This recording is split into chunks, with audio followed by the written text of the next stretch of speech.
তুমি যে মেম্বারে জ্বালাইবা তোমার উদ্দেশ্যটা কি? উদ্দেশ্য হয়েছে আমরা এলাকার হ্যাঁ। ঘাটের কোন এলাকার অনেক রাস্তাঘাট, হুম। হ্যাঁ, ভাঙাচোরা রাস্তাঘাট, হুম। এই যে আমরা ধান টান কাটি, রাস্তা ভালো না, ধান লই উত্তারি না, বন্ধতে রাস্তা নাই, যে অনেক কাজ আছে।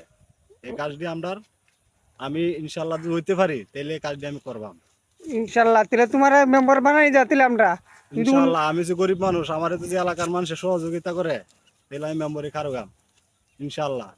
এলাকার মানুষের যদি দেয় আর কি, আমি তো গরিব মানুষ, গরিবের পক্ষে যদি এলাকার মানুষ যদি থাকে তাহলে আমি ইনশাল্লাহ দাঁড়াইতে পারি। আর যদি আমার পক্ষে যদি মানুষ যদি না থাকে তাহলে আমি দাঁড়াইলে আমার কোনো কাজ হতো না। এরপরেও আশা আছে মনের মধ্যে, যদি সামনে আবার নির্বাচনের কারণে আশা আছে, মেম্বরি নির্বাচন, হ্যাঁ, 2 নং ইউনিয়নের থেকে দাঁড়ানি চিন্তা ভাবনা পরিকল্পনা করছি। মানে আল্লাহ ভরসা, যা করে আল্লাহ পাকের ইচ্ছা। যদি এলাকার মানুষ, এই যে আমার ভাই সকল আছে, তারা যদি সহযোগিতা করে, আমার যদি শ্রম দেয়, আমার যদি একটু সাহায্য সহযোগিতা করে, হইতেও পারি আল্লাহ, এটা তো এও না। ভাই আপনারা কি চাইতে